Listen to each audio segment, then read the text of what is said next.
10, 9, 8, 7, 6, 5, 4, 3, 2, 1. Growing bolder, what's next?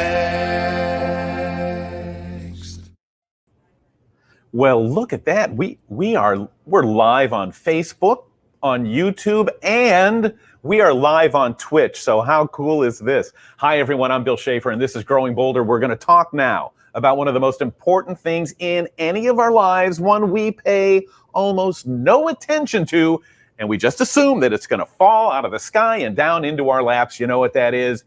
Opportunity. We all have opportunities, countless of them. And generally in a life, we only act on a few. Today, we're going to talk about why that is, what it is that holds us back, and how we can get better at, first of all, knowing an opportunity when we see it, and then seizing it when we have the chance. First of all, opportunity usually requires something changes. And generally as people, none of us like change. We get comfortable in our routine. Having to step out of it, well, that can be intimidating, nerve-wracking, frightening. Yeah, so many times we miss opportunities, and maybe great ones too. And a lot of times the reason is just fear. Can you think of any opportunities that you might have missed too? Are there things that maybe you could have tried, directions you might have turned, chances that you could have taken that you did not, mostly because of fear? Do you wonder where they would have led you? How different your life could have been? Well, we're going to talk to someone now who did step up to seize his opportunities. His name is Bruce Starr. He's a great guy, and he said yes to opportunities that took him to Hollywood, that made him an agent, and that ultimately finds him today, right now, hosting a fantastic podcast called The 80s Golden Era of Comedy. Hi, Bruce. Welcome to Growing Bolder. How are you? Hey, Bill. It's great to be here. Thank you so much for giving me the opportunity to talk with you and to talk with your audience. I'm looking forward to it. You know, the main reason we wanted to have you here, Bruce, is I think that your story, first of all, obviously is interesting, but second of all, it's inspiring, because the kind of things that happen to you really are the kind of things that happen to all of us if we have the courage, whatever it takes to take those steps. Because taking opportunities, isn't that what keeps us vital and involved and relevant? So many people of our generation are not aging like our parents and grandparents did. You're hosting a podcast. So talk to us about the importance of growing bolder in your life and why you think this change in the way we age is taking place now. You know, a couple of major things happened to me. I was living in Boston back in the very early 80s. And one day I was watching a show called 60 Minutes, and there was a personal manager. His name was Jay Bernstein, and he was driving around Hollywood, and he had Farrah Fawcett in his car, and they were going here and this red carpet. And I said, wow, I could do that. So when two friends of friends came to Boston because of the writer's strike in 80, we all hung out, and they said, what are you doing, man?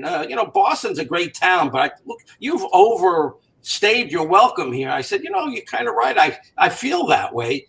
And they said, why don't you come out to LA?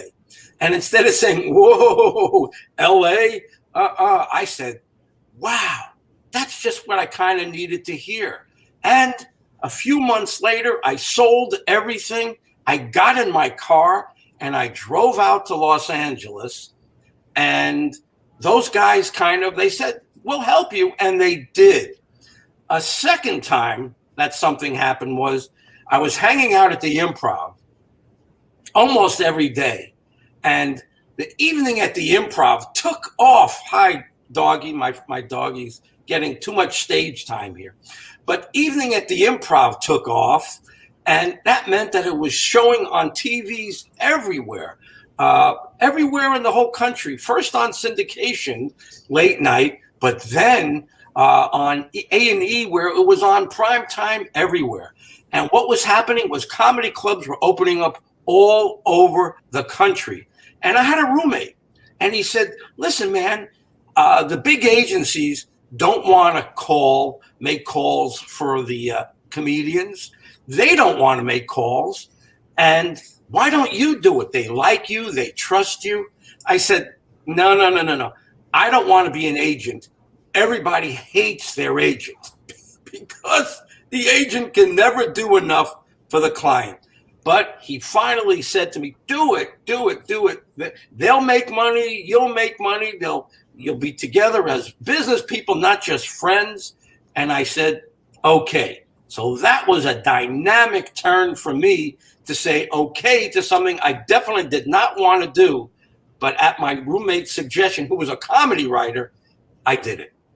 And the story is incredible from there. I mean, you managed Howie Mandel. I didn't manage. Oh, you were his personal appearance agent. Right. So there's a huge difference. A manager takes on someone's career and helps them and takes them under their arm and makes every decision with them. They deal with agents who get them jobs and they say, we'll take this one, we'll take that one. So I created for myself this personal appearance agency job by talking to the comedians. And by the time a few months went by, I was working with 35 stand-up comedians like Howie Mandel as their personal appearance agent, like Murray Langston, the unknown comic. Oh my God, the two funniest people in show business. That's unbelievable, because in every part of the story you just told us, Bruce, I kept hearing in my head, well, that was crazy. Well, that will never work. Or why did he take that risk? What were you doing before? Were you in the entertainment business? Did you have some kind of roots there? Or was this a total left turn? You know, it's interesting.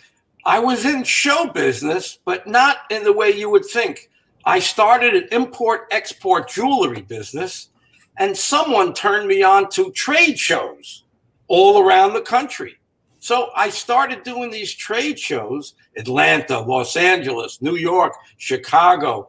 And I was kind of in show business because people would come around to the booth and I would, have to entertain and catch their attention. So I really was in show business from the day I was still in college. So it's interesting to think back now that I graduated from Northeastern University with a marketing and accounting degree.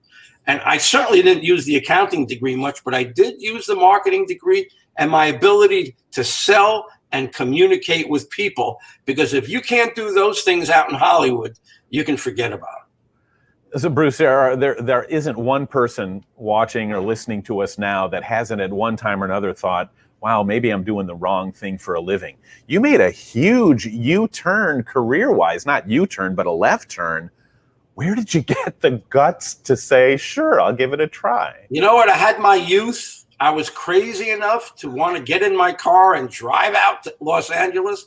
I mean, people just don't do that all the time, but I was so determined to do something exciting with my work that I got in that car and I made a couple of stops along the way and just said to myself, this is going to be exciting. But boy, when I got out there, there was a lot of obstacles, but I was young enough and brave enough to just push through. And then when I started meeting all the comedians, and then they introduced me to more comedians, and I started hanging out at the Improv with Jerry Seinfeld and Paul Reiser, and Bobby Slayton and Paula Poundstone. I can go on and on. Jay Leno hung out there all the time. It felt so right just to be their friend. And then it kicked in that I could work for them and create this career for myself. So thank God that it worked out. Listen, it might not have, but I'm a pretty positive person, and I pushed through until it got successful. You touched on something else, Bruce, that we at Growing Bolder have found in listening to so many people's stories is another critical thing. Look, you went to the Improv, you went to the Comedy Store, these two meccas of comedy, and it could have been I mean, you could have felt uncomfortable. You could have felt, well, I really don't fit in here. But it seems like the opposite happened, that you were very comfortable around these people. And in turn, they were kind of comfortable around you. You understood them. You respected what they did, how they worked, and who they were. So in essence, it isn't the career you found as much as like finding your tribe, a place where you felt like you could make a difference. Is that right? That's exactly what happened. I was able to, the world broke me into it easier because I just hung out every night and talked to the guys before they went up on stage, went to see them in the big room. When they come off stage, we would sit around. It was just a natural thing because my roommate was a writer and wrote for them all. So he introduced me to everybody. And as soon as he introduced me to everybody, I was accepted. And that happened time and time again until people got so used to seeing me there and not being a threat to anyone. I wasn't a threat to any big time agents because they didn't want to do it. And I wasn't a threat to any big time managers because they didn't want to get on the phone to call these guys. But it was perfect for me to be able to book these guys and $2,000 or $3,000 jobs for a weekend and make 10% and do that as often as I could. And it allowed me to stay out there and become not just someone that they said hello to, but someone who they came to for work. And it's, listen, I found that out, that you want to be successful, be somebody, work, put some money in people's pockets, and everything changes.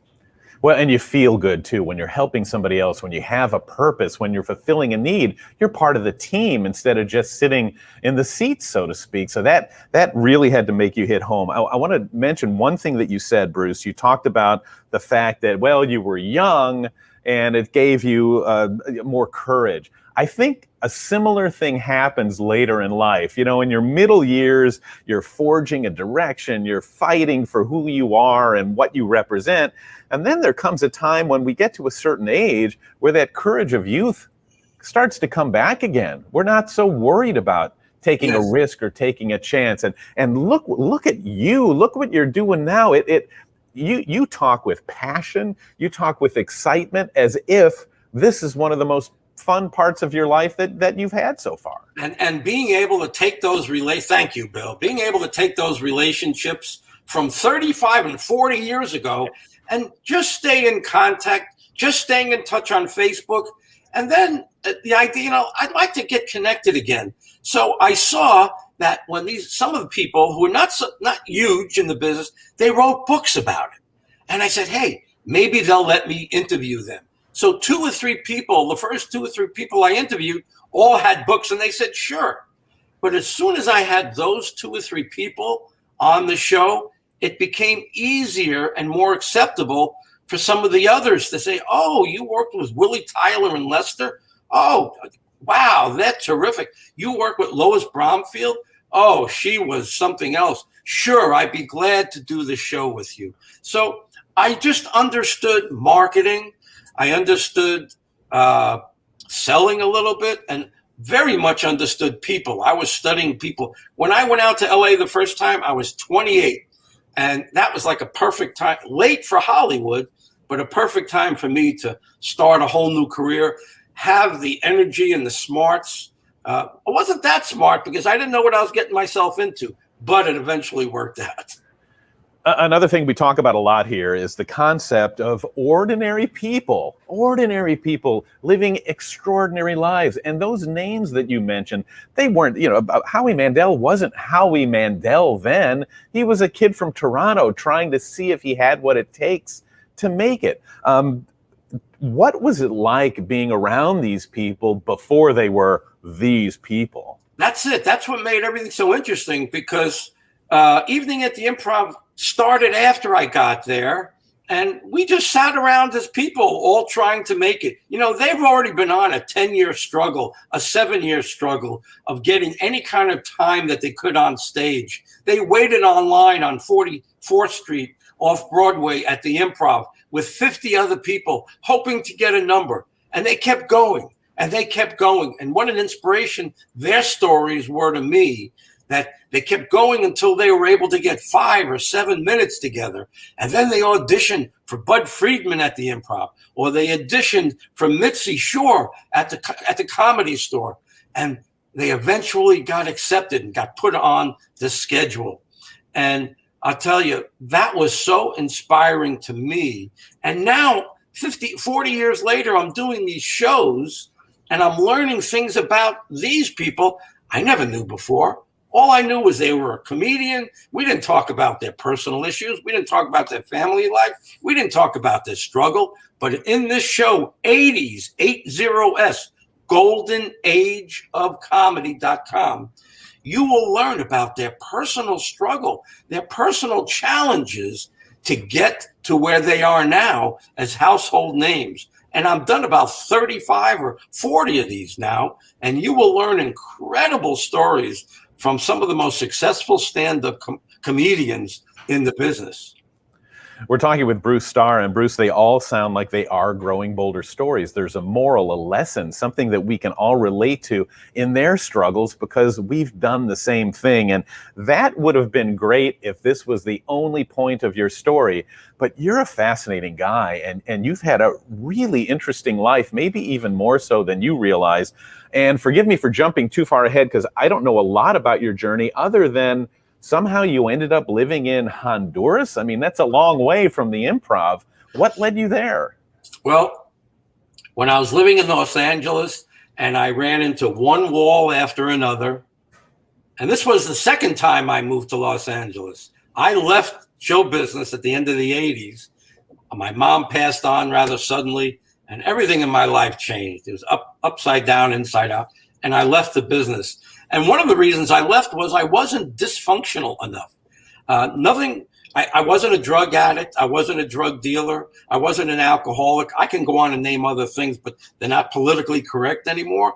I just wasn't dysfunctional enough to get hooked on to groups of people out there. So when I left the business, my wife and I were, at the time, she was my girlfriend, and she loved dolphins. And I was struggling in LA. She says, I want to move to Honduras, to Roatan, where these dolphins are. I said, what? Huh? You said, like, yeah, what borough is that in? Right. I said, I mean, the only reason I would even consider this, because I always fantasized about living on a tropical island, but okay. And I kind of trusted her. And we moved down there and lived there for 10 years. And an inspirational story for your show, there was no English-speaking radio or television. It played a little bit of English music. And I got the idea that there's plenty of English-speaking people called expats living there from all over the world that spoke English. I said, I'm going to go talk to the owner of the radio station and see if he'll give me a show, because I'd already done some show business stuff. And he said no. And 6 months later, after giving him that idea 6 months later, he finally said, okay, do a show. And it went from a smaller country station to a much bigger FM station.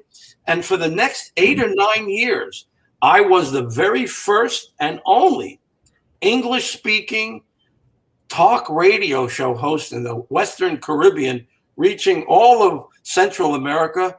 And they used to call me the Larry King of the Western Caribbean. Man, that's incredible. Again, an opportunity. You didn't necessarily have a background for it, a track record of it, or know a lot about it. But the opportunity was there. You wanted to give it a try. And instead of going, well, this will never work for a million reasons, you said, why not? Let's give it a shot. That's so interesting because so many of us kind of hesitate and then opportunity goes away. And another part of life that we all deal with that I believe you did too, it's not always professionally, because you mentioned moving for your wife. Somewhere we all get our hearts broken pretty seriously. A lot of us go through that. Did that happen, and how did that affect you? Yeah, when my mother passed on, that broke my heart. She was my biggest cheerleader. One of the reasons why I kind of went towards show business, because she loved it.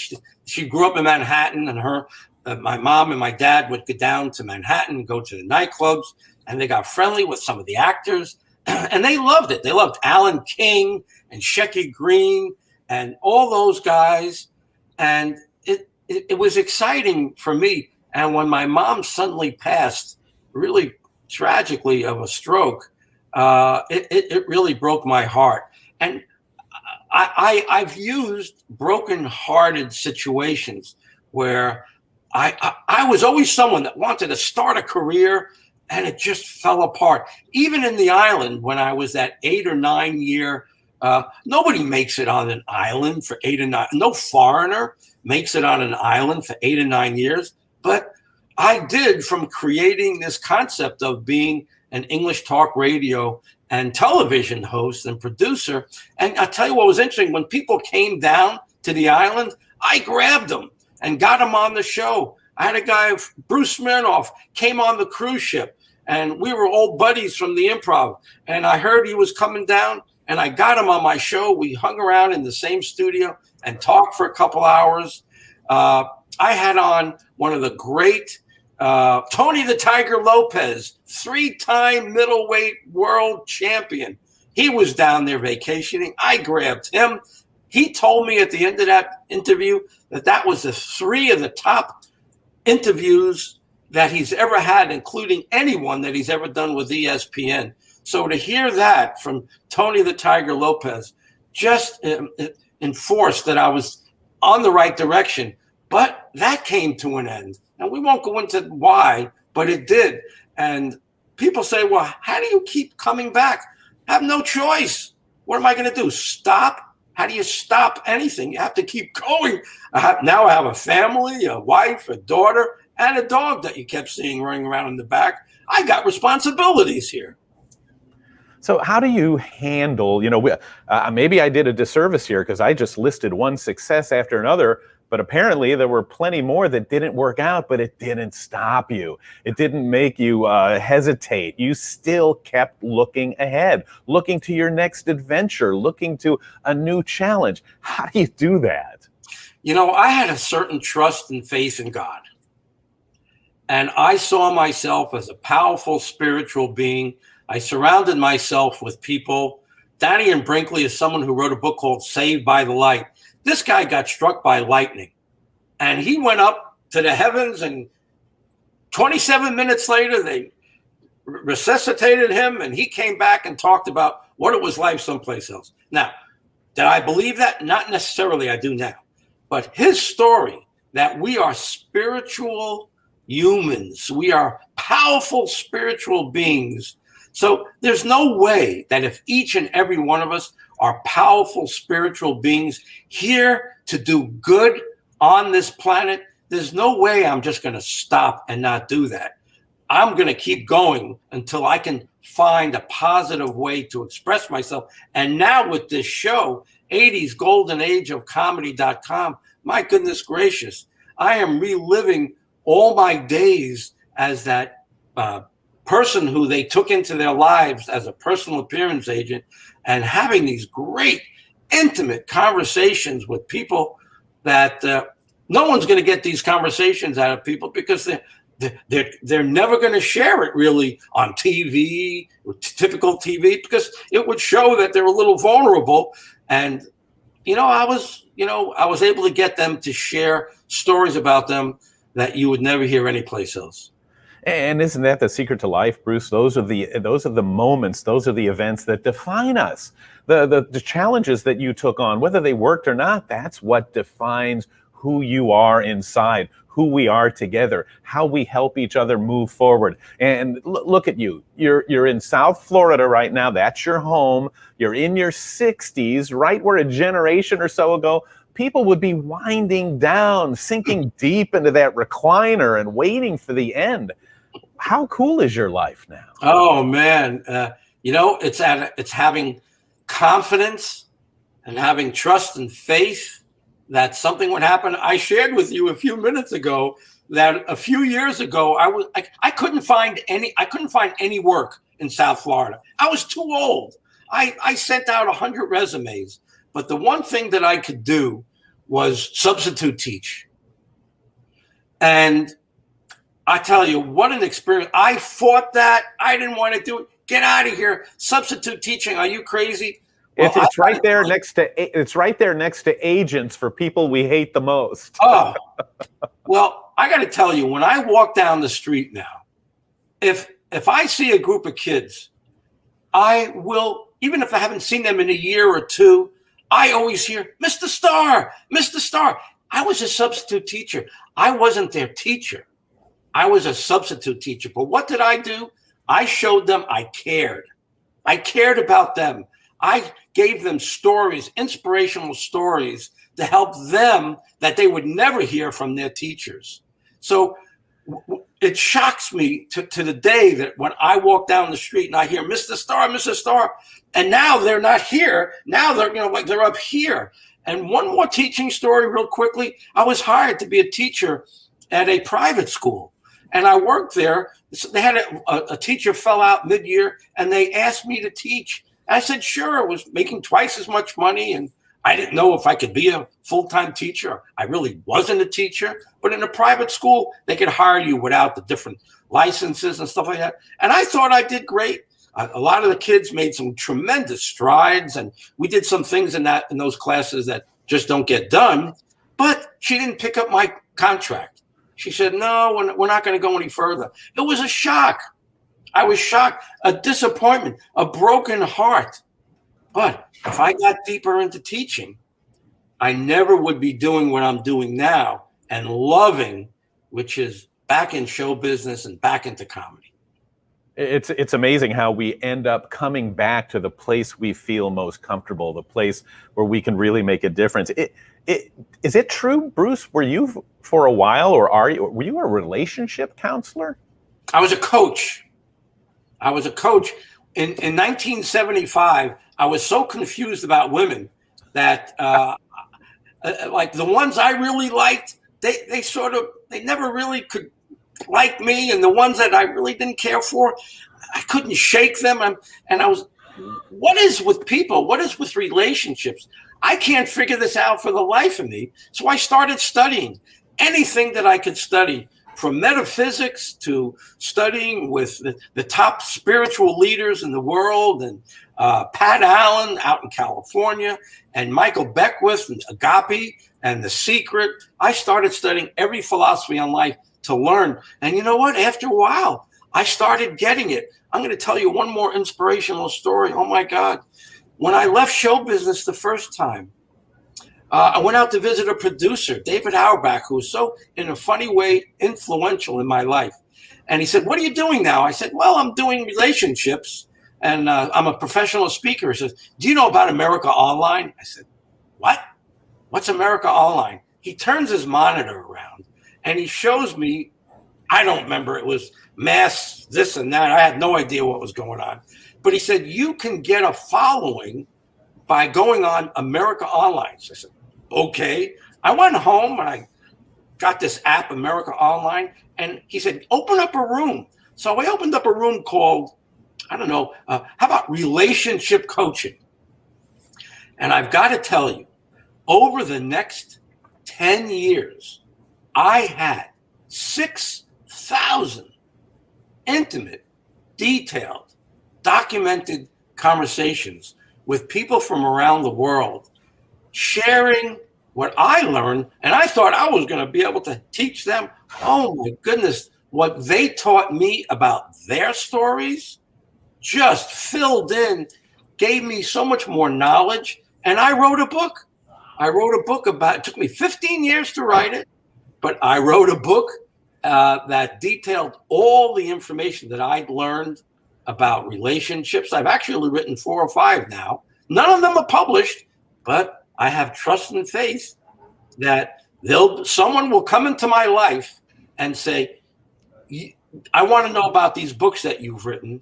And they'll say, I happen to be an agent. I happen to be a publisher. I'm interested in what you've done. And I think there's no doubt in my mind, before my last days here on earth, that will happen. Listen, when you have faith, you have no idea what could be around the next corner. But the important part is, Bruce, your eyes are open. You're looking for opportunity, and you're not afraid to grab it when it comes, because they're like snowflakes. You know, they disappear as soon as they touch your hand. So let me give you a chance again to talk about the 80s Golden Age of Comedy podcast. How often do you do it? What's it like? Where can we watch? How do we sign up? So it's 80s goldenageofcomedy.com. I've interviewed over 40 people, and I've expanded into celebrities. Ted Lange from Love Boat. Peter Rieger, who was in Animal House and Crossing the Landsea. Stanley Livingston, who was Chip on My Three Sons. Oh, my goodness. So these people all had huge contributions to comedy. And so it's been great. So these interviews are free right now.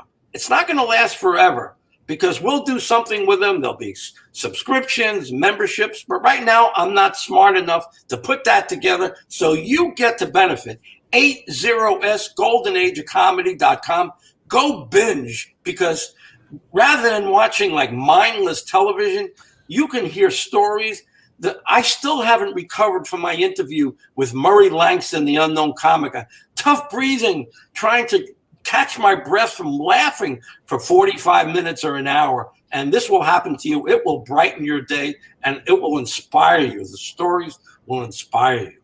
Yeah, the people from the Golden Age at the Improv and Comedy Store are such amazing people and stories, and they've had incredible journeys through life. And Bruce, nobody better than you to help bring those stories out. So help us wrap up here.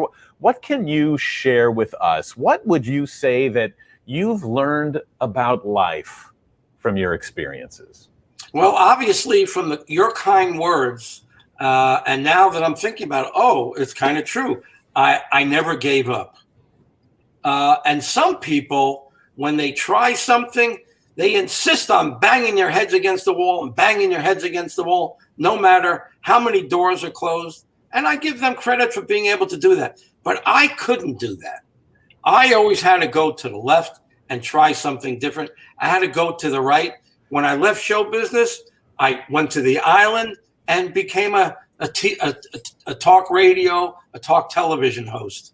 And when I couldn't do that, I was studying relationships and improving my relationship skills. So don't be afraid of failure, because there's really no such thing as failure, because they're all stepping stones to getting where you will eventually get to. Because most of us don't have enough confidence to say, I'm going to do this, and no matter what happens, because there's always money issues and jobs and relocating and this and that. But you have to trust and have faith. Figure out what you want to do. Envision it in your mind every day. See it in your mind every day. And try in one little step at a time, in minor steps and big steps, move towards that goal, and keep that day job until you can leave that day job behind, because you're either making enough money or you're making enough headway in the career you really want to be in. So don't stay stuck. Don't stay around for that 35-year watch you'll get at a company for being there for 35 years. No, that's the old generation. Move ahead, keep going, and find what you really love in life to do. Great advice from Bruce Starr. I told you he was going to be fantastic. You hang around this guy for a while, you feel like you can run through a wall. You feel like you can do anything. And that's what we all need to do in life. Be surrounded by people that challenge us, that make us feel like, yeah, we can be what we want to be. And even if we fail, you're still our friend, you're still our pal, and you'll grab the next opportunity from there. You'll definitely want to check out his podcast. Some of the guests, as he said, are names that you'll recognize right off, but some you won't. And still, the great thing about Bruce is all of the guests are excellent because of his questions, because of what they get into. They all have interesting stories to tell about comedy, about what it was like in the early days of legends like Letterman, Leno, Robin Williams, and so many more, and about the twists and turns that many of their lives ended up taking as well. Check it out. 80s Golden Age of Comedy.com. Dozens and dozens of great conversations with some very cool people. Our thanks to Mr. Bruce Starr. And that means it's time now for our meme of the week, a little summation of what we've explored here today. This one comes to us from none other than Winston Churchill. He said, a pessimist sees the difficulty in every opportunity. An optimist sees the opportunity in every difficulty. Be the optimist. It's the best antidote to stress, and stress ages us, limits the way our bodies function, drags us down mentally, and nobody wants to be around somebody who's always stressed. So be an optimist. See the opportunity in every difficulty. Really good stuff. Now, not only will you find more memes like that, you'll also find conversations with great people like Bruce Starr at growingboulder.com. Go there if you have any interest in being surrounded by inspiration, positivity, strength, and optimism. And if you become a Growing Boulder member, and right now it is free, you'll get our weekly e-newsletter, our daily Bold Start email. You'll access to the digital issue of Growing Boulder magazine, episodes of our national TV show, premium content, tools and resources. You get the idea. Go to growingboulder.com. And listen, we want to say a big thanks to everyone who's joined us for this. Everybody on Facebook, Patricia's there, Susan Friend, Luz Cardenas. We've got some great people, Rosetta Walker, people that have joined us from all over the country and even in Canada as well. Help us get the word out about a little program here that is helping to inspire people to live life to the fullest, trying to add empowering content, interesting subject matter, and passing along a little bit of inspiration, helping to bring people together, as we said, on Facebook, on YouTube, and also on Twitch, spreading hope, inspiration, and possibility. So keep an eye out for your opportunities, and don't be afraid to take a chance on them when they arise, because you never know where they're going to lead you. I'm Bill Shafer for Growing Boulder. Growing Boulder, what's next?